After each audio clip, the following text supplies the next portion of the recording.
गाथा समोर ठेवलेला असताना, तुकोबारायांचा अभंग वाचत असताना तिथेच माणसाचे डोळे झाकावे आणि तिथंच माणसाचं मरण यावं, हे सगळ्यात पुण्यवानाचं लक्षण आहे. माणसाला मरण कसं यावं हे सुद्धा महत्वाचं आहे. ना कुणी कसं मरावं हे भगवंताच्या हातात नसेल, पण जगावं कसं हे सुद्धा आमच्या हातात आहे. म्हणून परमार्थ करायचा. नामस्मरण घ्यावं कशासाठी? माणसाचं असं आहे महाराज, केलेली पाप धुण्यासाठी देवाचं नाव घेतो, बरोबर ना? आम्ही पुण्य कधी करतो? काशीला जातो, प्रयागला जातो, नाशिकला जातो. कशासाठी जातो? केलेली कर्म, केलेली पाप धुवून निघावी यासाठी आम्ही तिथे जातो. यासाठी तिथं जायचं नाही. नकळत झालेली पाप भगवंताच्या नामस्मरणानं धुवून निघतात, पण ठरवून केलेली पाप देवाचं नाव दिवसभर घेतलं तरी पाप धुवून निघत. म्हणतात, एक सांगू का तुम्हाला, आयुष्यामध्ये कसं जगायचंय जगा, काय करायचंय ते करा, पण एक लक्षात घ्या, या जगामध्ये पाप करत असताना कुणाचंही मन दुखवू नका, कुणाचं हृदय दुखवू नका. एखाद्या व्यक्ती जर अंतःकरणातून तुमच्यावर प्रेम करत असेल, एखाद्या व्यक्ती जर तुमच्यावर अंतःकरणातून जीव लावत असेल, सर्वस्व तुम्हाला मानत असेल, माझ्या आयुष्यातला आधार तुम्हाला मानत असेल आणि तुमच्यावर प्रेम करणारा व्यक्ती असेल आणि त्याचं जर तुम्ही मन दुखावलं, त्याचं जर हृदय तुम्ही दुखावलं, जगातील सर्वात मोठं पाप म्हणजे एखाद्याचं मन दुखावणं. लक्षात, त्याचं हृदय दुखावलं ना, काय होतं माहितीये का? तुम्हाला वाटतं आम्ही याचं मन दुखावलंय, पण काय होतं? एखाद्याचं मन दुखवलं आणि ज्याचं हृदय तुम्ही दुखावलं, तो व्यक्ती जर भावनिक असेल, हळवा असेल, त्याचं मन जर कमजोर असेल, तर तुमच्यासाठी प्रार्थना करणारा माणूस, तुमचं आयुष्य वाढावं, एखादा व्यक्ती तुमचं आयुष्य वाढावं म्हणून प्रार्थना करत असतो, तुमच्या आयुष्यामध्ये चांगलं घडावं म्हणून प्रार्थना करत असतो, कारण तो तुम्हाला जीव लावतो, तुमच्यावर प्रेम करतो. अतोनात प्रेम करणारा व्यक्ती तुमचं आयुष्य वाढावं म्हणून प्रार्थना करत असतो. पण एक वेळ त्याच्या आयुष्यामध्ये अशी येते, ज्या व्यक्तीसाठी तो प्रार्थना करतो, ज्या व्यक्तीसाठी दुआ मागत असतो ना, त्याच व्यक्तीला बदुआ द्यायला सुरुवात करतो. याचं वाटूळ होऊ दे बाबा, माझ्यासोबत केलं ना, कर्म याला दाखवून देईल. भगवान कर्माचा फेरा कधी कोणाला चुकत नाही. म्हणतात ना, जैसी करणी तैसी. तुम्ही जे कराल ते तुम्हाला इथंच भोगायचंय. लोकांना वाटतं, आम्हाला परमार्थ सांगताना बरीच लोक म्हणतात, इथं जे कराल ते पुढच्या जन्मात भोगून द्यायचंय. पण मी सांगते तुम्हाला, इथं जे कराल ते पुढच्या जन्मात भोगून द्यायचे असं काही लोक म्हणतात, पण मी सांगते तुम्हाला, इथं जे कर्म कराल ते तुम्हाला इथंच भोगून द्यायचंय. Hey,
फेरा कधी माणसाला चुकत नाही. एखाद्याचं घर बुडवून जर तुम्ही बंगला बांधला असाल, ऐका, एखाद्याचं घर बुडवून जर तुम्ही बंगला बांधला असाल आणि तुम्ही आनंदित असाल आणि तुम्हाला जर वाटत असेल की माझं काहीच कुणी वाकडं करू शकत नाही, माझा एवढा दबदबा गावामध्ये आहे, माझा एवढा दबदबा शहरामध्ये आहे की माझं कुणीच वाकडं करू शकत नाही, पण एक लक्षात घ्या, कर्म हे कुणाला चुकत, तो कर्माचा फेरा एक ना एक दिवस आपल्या पाठीमागे आल्याशिवाय राहत नाही. आणि जेव्हा कर्म येतं तेव्हा त्या कर्मातून कुणीही वाचवायला तयार. भगवंत सुद्धा कर्मापासून तुमची सुटका करू शकत नाही, ही कर्माची व्याख्या आहे. म्हणून जर कोणी एखाद्याचं मन दुखवायचं नाही, लक्षात घ्या, या जगामध्ये माणसाला जीव लावत असताना सर्वात मोठं दुःख जर कुठलं असेल, सर्वात आयुष्यातील मोठी कुठली गोष्ट असेल तर माणसावर माणसाचा असणारा विश्वास, माणसावर माणसाचा असणारा विश्वास ही खूप मोठी गोष्ट आहे. कुणाचा विश्वासघात करत असताना 10 वेळा विचार करा. एकदा तुम्ही एखाद्याचा विश्वासघात केला आणि मग जर तुम्ही त्याच्या पाया जरी पडले ना तरी तो तुम्हाला सोडत. एकदा विश्वास संपला माणसाचं जीवन संपलं. म्हणून महाराज सांगतात, परमार्थ करत असताना लोक तुम्हाला साथ देतील की नाही माहिती नाही, पैसा तुम्हाला साथ देईल की नाही माहिती नाही, धन तुम्हाला साथ देईल की नाही माहिती नाही, पण आयुष्याच्या शेवटच्या क्षणापर्यंत घेतलेलं भगवंताचं नामस्मरण हे तुमची साथ, तुमचा हात कधीच सोडणार नाही. म्हणून देवाचं नामस्मरण घ्यायचं. अभंगातील दुसऱ्या चरणात नारायण हरी नारायण हरी नारायण हरी नारायण हरी नारायण हरी नारायण हरी नारायण हरी नारायण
मुक्तीचारी घरी त्यांच्या देवाचं नामस्मरण घेतल्यानंतर जीवनाचा उद्धार झाल्याशिवाय राहत नाही. कारण नरदेह जन्माला आला, दुर्लभो मनुष्य देहो देहिनाम क्षणभंगुरः.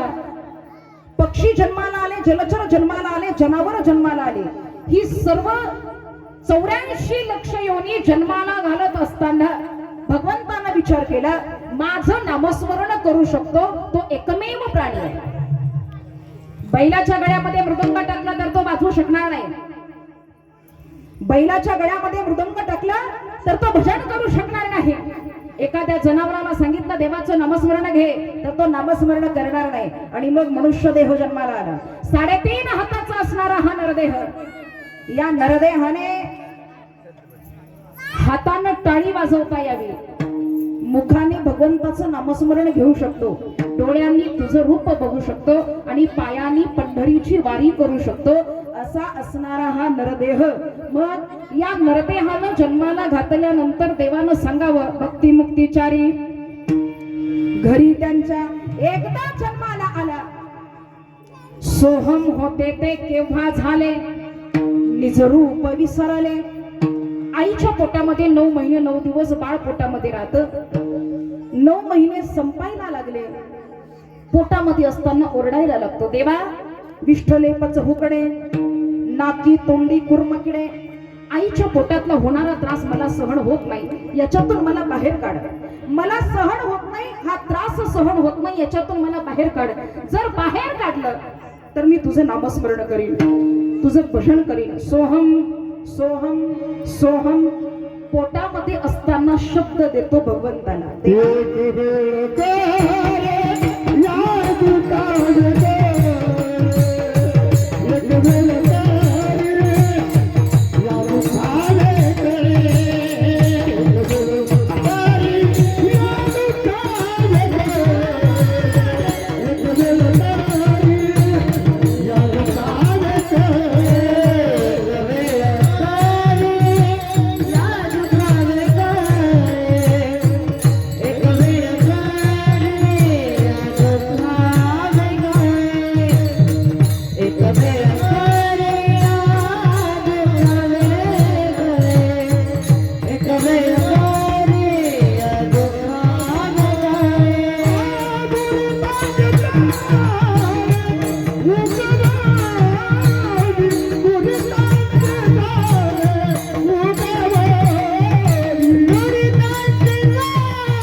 बसलेली सर्व मंडळी हाताने टाळी, मुखाने भगवंताचं गोड असं हरिनाम अंतकरणातून सर्वांनी भजन करा.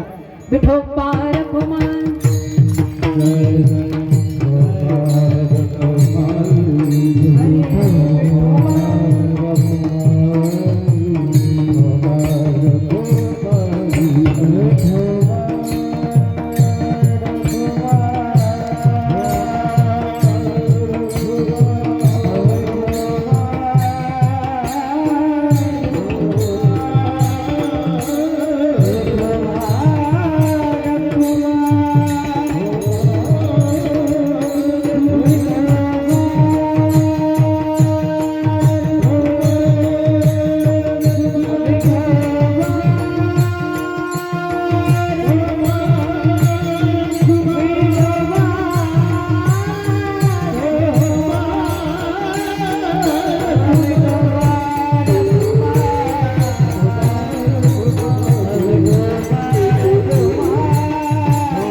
आज या ढबे परिवारातील एका आईच्या मायेचं छत्र,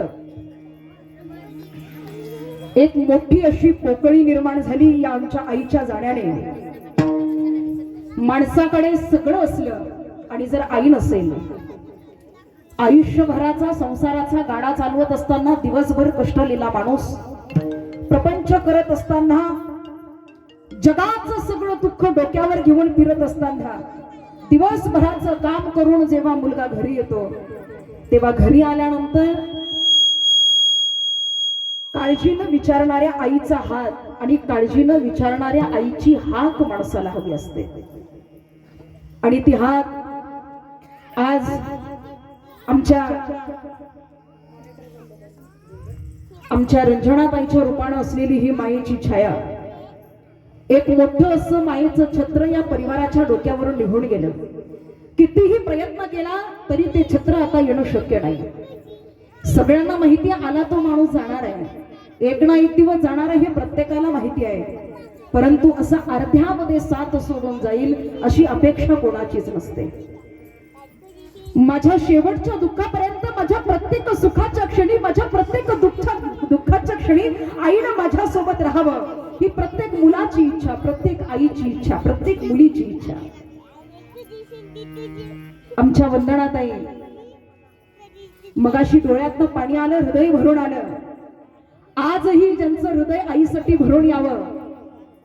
ताई बोलल्या, ताई आम्ही कार्यक्रम करत फिरलो, कार्यक्रम करत असताना लोकांना आम्ही आईचं महत्व सांगितलं, लोकांना आई कशी असते हे सांगितलं.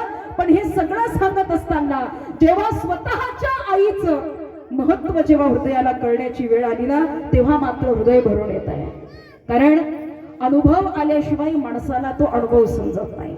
आणि हा अनुभव आमच्या मातेच्या रूपानं असणारा, एक लक्षात घ्या, पोरगी जेव्हा माहेरी येते ना, पोरगी जेव्हा माहेरी येते, सासरचा प्रपंच करत असताना, संसार करत असताना, कितीही श्रीमंत असू द्या, सोन्या नाण्यानं मडलेली श्रीमंत पोरगी असू द्या महाराज, जिच्याकडे बसायला गाडी आहे, अंगावरती भरभरून सोनं आहे, खूप प्रेम करणारी सासरची माणसं आहेत, असं जरी असलं ना तरी ते लेकरू आईचा मायेचा हात डोक्यावरनं फिरावा म्हणून ते लेकरू सगळं सोडून 2 दिवसासाठी का होईना आईच्या घरी येतं.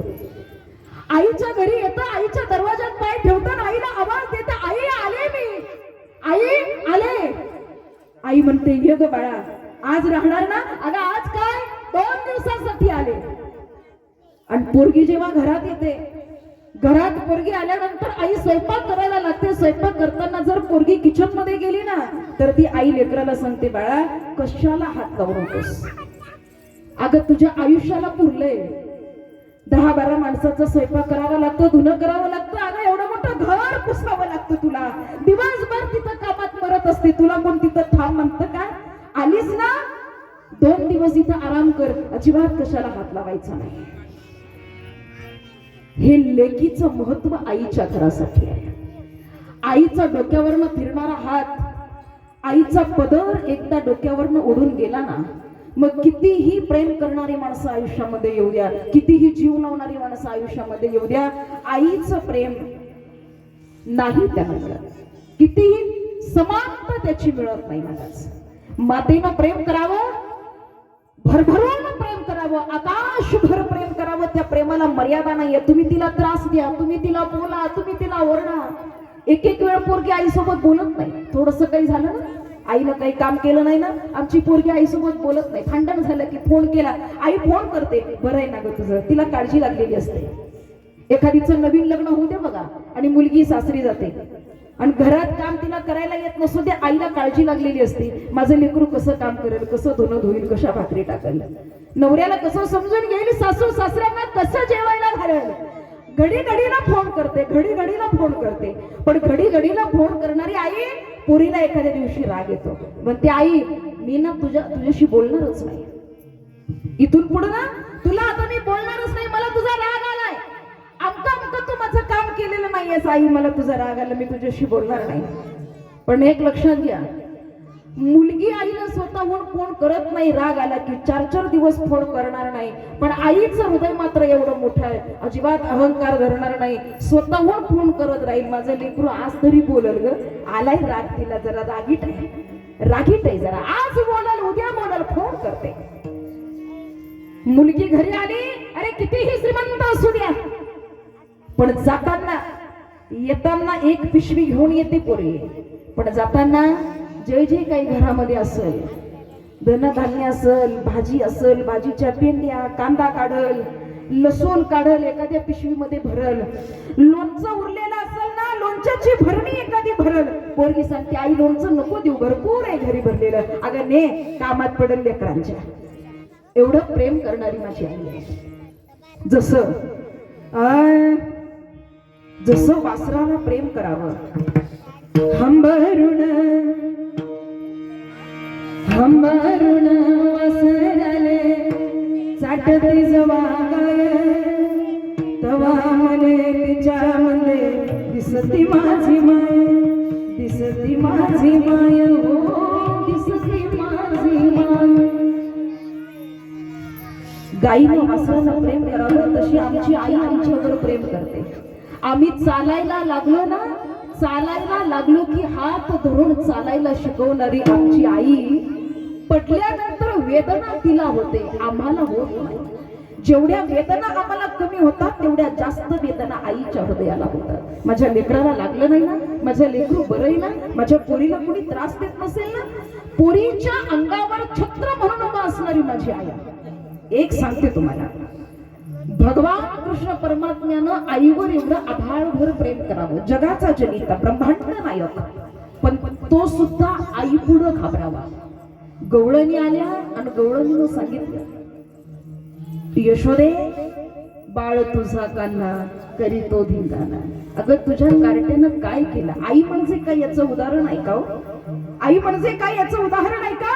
अरे सगळ्या जगानं काही केलं तरी चालेल, दुसऱ्याच्या लेकरानं काही केलं तरी चालेल, पण स्वतःच्या लेकरानं एखादी बाई सांगायला आली ना, तुझ्या पोरानं असं केलं, माझी आई कधीच मानणार नाही. महाराज माझं लेकरू चुकीचं आहे ही आई कधी बोलतच नाही. आई सांगणार माझं लेकरू तसं नाहीच आहे. अगं मी शब्द देते, माझा शब्द आहे, माझ्या लेकराला काही केलं नाही ग. आपल्या लेकराला दाबणारी आई, पत्राच्या पाठीवर घेणारी आई आहे. यशोदा मातेनं भगवंतानं सुटलं नाही मला. गवळीनं यावं आणि यशोदेला सांगावं, यशोदे अगं तुझ्या लेकरानं, तुझ्या कृष्णानं आमच्या दया दुधाची चोरी केली, कारण तुझा आगाव आहे, बदमाश आहे, जरा मार ते कृष्णाला. यशोदेला कृष्णाकडे बघावं आणि कृष्णाला रडत सांगावं, आई मी काहीच नाही केलं, या खोटं बोलतात, खोटं बोलतात. एवढा वाक्य यशोदेनं ऐकलं आणि यशोदा भांडायला लागली त्यांना. काय ग, तुमचे लेकर करत असतील, माझी लेकर करत नाही, हे आईचं महत्व आहे. म्हणून माझ्या मातेनं प्रेम करावं. एक सांगू का तुम्हाला, आयुष्यामध्ये तुम्ही कितीही चुका करा, मोठ्या मोठ्या चुका करा, तुम्हाला जग माफ करणार नाही. तुम्ही चोरी केली, तुम्ही एखाद्याचा खून केला, तुम्हाला जग माफ करणार नाही, तुम्हाला कोर्ट माफ करणार नाही, तुम्हाला न्यायाधीश माफ करणार नाही, गावातली माणसं तुम्हाला माफ करणार नाही, शेजारी माफ करणार नाही. तुमच्या जवळचे संबंध असले ना, एका ताटात तुम्ही खाणारे असलात आणि मित्र जरी असलात, आणि जर तुमच्याकडून एखादा मोठा गुन्हा घडला तर तुमचा मित्र सुद्धा तुम्हाला माफ करणार नाही. हातभर तुमच्या लांब राहील, बाबा तू खोटा वागलायस, गुन्हा केलाय, चुकीचा वागलायस, असं असं केलायस, पण सगळं जग तुम्हाला माफ करत नाही. पण तुमच्या घरी या, घरातल्या दरवाजाचा उंबरा ओलांडा आणि उंबऱ्यावर पाय ठेवला आणि आईच्या पायावर येऊन नतमस्तक झाला, तिच्या पायावर डोकं ठेवलं आणि झालेला गुन्हा जर त्या मातेला सांगितला, आई माझ्याकडून घडायला नव्हतं पाहिजे ग, पण न घडणारा गुन्हा माझ्याकडून घडला, आई मला माफ कर, असं जेव्हा तुम्ही त्या आईला बोलाल ना, तर सगळ्या जगाचा न्यायाधीश म्हणजे आई आहे. किती मोठा गुन्हा असला तरी तुम्हाला ती माफ करेल, जवळ घेईल, डोक्यावरनं हात फिरवेल, बाबा काही नाही होत राहतं, पण इथून पुढं करू नकोस. एका कवीने सुंदर वर्णन केलंय, रख रख त्या रानात, आई म्हणजे प्रेम, आई म्हणजे ममता, आई म्हणजे माया, आई म्हणजे सागर, आई म्हणजे वेदना. जवळ घेणारी आई, प्रेम करणारी आई, माया लावणारी आई, दुःखातून सावरणारी आई, संसाराला शिकवणारी आई, मोठा करणारी आई, चालायला शिकवणारी आई, पडलं तर उचलून धरणारी आई, जखम झाली तर ती जखम बरी करणारी आई. कसं बोलावं, कसं वागावं, माणसांशी कसं बोलावं, काय करावं हे शिकवणारी माझी आई आहे. आणि या आईचं हृदय म्हणजे खूप मोठं. रख रख त्या रानात, तळप त्या उन्हात, राहिली समाजासाठी तू कष्टाच्या कधी घडेल मुठभर, कधी घडेल मुठभर घास, कधी घडेल उपवास ग आई माझी मायेचा सागर, तिला तिने जीवनार नभीची चांदणी तू चंद्राची गोड, शीतल तुझी छाया मला हवी जीवनभर, या शीतल छायेमध्ये उभं आयुष्य डगेल. सगळ्या जगाचं कष्ट तिनं सोसावं आणि तिनं लेकरांना उभं करावं. बघा ना, एखाद्या स्त्रीचा पती जर निधन झालं, स्वर्गवासी झाला आणि लेकरं जर पोटाला असतील तर ती आई त्या मुलांसाठी जगते, त्या मुलांना मोठा करणारी आई आहे. एखादा पती साथ देत नसेल तर ती मुलांना घडवते, कामाला कष्ट करते, पण मुलांना मोठं घडवणं, मोठं करणं तिचं पहिलं कर्तव्य असतं. आम्ही हे पुण्यस्मरण करतोय, वर्षश्राद्ध पुण्यस्मरण 13वा 14वा 10वा हे करावं लागतं आम्हाला. आमच्या आईबापानं आमच्यावर केलेल्या उपकारातून, आमच्यावर केलेल्या ऋणांमधून मुक्त व्हावं यासाठी आम्हाला वर्षश्राद्ध करायचंय, पुण्यस्मरण करायचंय. हे जरी करत असो तरी आमच्या आई वडिलांचे उपकार एवढे आहेत, इतके उपकार आहेत. आम्ही 7 जन्म घेतले ना तरी ते उपकार फेडणं आमच्याच्यानं शक्य नाही, ऋण आम्ही फेडू शकत नाही. एका मुलाचं लग्न झालं, पोरगी नांदायला आली, नांदायला आलेली पोरगी नवऱ्याजवळ गेली. घरातली सासू प्रत्येक गोष्टीमध्ये टोकटोक करते, स्वयंपाक असा कर, भांडी तशी घास, अमक्या भाकरी टाक. सुनेला सासूचा राग यायला लागला, नवऱ्याला बेडरूम मध्ये बोलावून घेतलं, नवऱ्याला सांगितलं, अहो तुमचा माझ्यावर जीव आहे? तो म्हणाला हो. माझ्यावर प्रेम आहे? हो. एक काम करा, माझ्यावर प्रेम आहे हे जर तुम्हाला सिद्ध करायचं असेल फक्त एक माझ्यासाठी द्या. नवरा म्हणाला काय पाहिजे बा? तुझ्यावर माझा जीव आहे, मी अजून काय करू? काहीच नाही, एकच करा, तुमच्या आईचं काळीज आणून मला द्या, मला पटेल तुमचं माझ्यावर प्रेम आहे, तुमचा माझ्यावर जीव आहे. 9 महिने जिनं पोटामध्ये वागवलं, जिनं लहानाचं मोठं केलं, त्या आईचं काळीज बायकोनं मागितलं. दिवसभर शेतामध्ये खुरपायला गेलेली आई, जिनं कॉलेजची फी भरली, त्या आईचं काळीज बायकोनं मागितलं. मुलानं विचार केला, ऐका, अतोनात प्रेम आईवर, अतोनात जीव आईवर, पण मुलानं विचार केला, आईचं वय झालंय, आईचं वय झालंय, आई म्हातारी झाली आहे, थोडे दिवस आईच्या जगण्याचे राहिलेले आहेत, काही दिवसांना आई स्वर्गवासी होईल, माझ्या आयुष्याला शेवटपर्यंत पुरेल ती माझी बायको आहे, मग मला बायकोची साथ द्यावी लागेल. पोरग म्हणाल, माझ्यावर तुझ्यावर प्रेम आहे सिद्ध करण्यासाठी माझ्या आईचं काळीज पाहिजे ना ग, तुला देतो. सासू नको म्हणून सुनीला सांगितलं, आईचं काळीज पाहिजे मुलाला सांगितलं, आणि मुलगा सुद्धा निघाला आईचं काळीज आणायला. घरातनं बाहेर पडला, शेतामध्ये गेला, शेतामध्ये आई खुरपायला बसली होती, वरून ऊन तापत होतं, उन्हाचे चटके आईला लागत होते, डोक्यावर पदर घेऊन काम करणारी माझी आई, लेकराच्या पायाचा आवाज तिच्या कानाला आला, तिनं पाठीमागं वळून बघितलं, अरे लेकरा एवढ्या भर उन्हात कशाला आलास? बघा, ती उन्हात काम करते आहे, खुरपती आहे, शेतातलं ऊन तापतंय, चटके लागतायत, पण पोरग 5 मिनिटासाठी शेतात आलं आणि आईनं बघून विचारलं, बाळा अरे तुला शेतात यायची सवय नाही, तू आपल्या दुकानात पंख्या पुढे बसतो, तुला दुकानात यायची सवय नाही, कधी आला नाहीस, ऊन लागेल तुला, अरे का आलास? निरोप पाठवला असता कोणाकडून तर मी आले असते बाळा घरी. एवढ्या काळजीनं आईनं विचारलं, काही झालं का रे बाळा? कधी येत नाही शेतामध्ये, काय चाललंय शेतात, काय पिकलंय, काय उगवलंय, काय जळलंय कधी बघत नाही, आणि एवढ्या उन्हाचं शेतात आलास, काय झालं बाळा? कशासाठी आला? काही झालंय? काहीच नाही गाई. एवढी काळजी करणारी आई पोरानं पाहिलं, डोळे भरून तिच्याकडे बघितलं, पण बायकोला गिफ्ट द्यायचं होतं. त्यानं त्याचं काम केलं, आईवर वार टाकला, आईचं काळीज हातामध्ये घेतलं, हृदय भरून आलं, डोळ्यातनं पाणी आलं, शेवटची साथ घातलेली त्याच्या कानामध्ये फणफणत होते, कानामध्ये शिस होतावं असा आईचा आवाज घुमत होता. पण काय करावं, आयुष्याचा जोडीदार मला सोबत पाहिजे, म्हणून आईचं काळीज हातात घेतलं, भरल्या हृदयानं घराकडे निघाला. आई बायकोला गिफ्ट द्यायला चाललं हे पोरग, आणि रस्त्यानं जाता जाता असं घराचं दार जवळ आलं. दारात असलेला दगड पायाला लागला, पायाला ठेच लागली, जोरात खाली पडला. खाली पडता बरोबर हातातलं काळीज खाली पडलं. ओरडला, आई आई म्हटलं बरोबर. ज्या आईचा जीव त्या पोरानं घेतला, ज्या आईचं काळीज काढून हातात घेतलेलं होतं, त्या काळजातला आवाज आला, बाळा लागलं नाही ना रे तुला, जरा हळू चालायचंस. दगड दिसला नाही का रे बाळा, काळजी घ्यायचं मी नाही आता तुझ्यासोबत.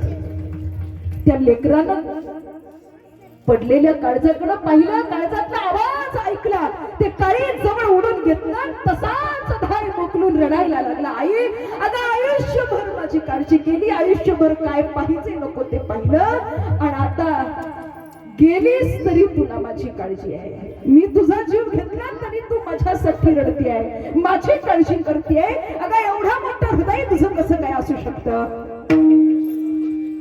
ही प्रेम आहे. माता म्हणजे काय, प्रेम म्हणजे काय हे शिकायचं असेल तर ते आमच्या आईकडून शिकावं. म्हणून आई जिवंत आहे तोपर्यंत आईवर प्रेम करा.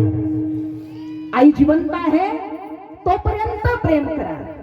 एक लक्षात घ्या, आईची फाटकी साडी, आईचं फाटकी चप्पल, जे काही असेल तिनं तिच्या आयुष्यामध्ये उपभोगलं असेल, पण तुम्हाला तिनं मोठं बनवलं. आता तिला चांगले कपडे घेऊन देणं, तिची काळजी करणं हे तुमचं कर्तव्य आहे.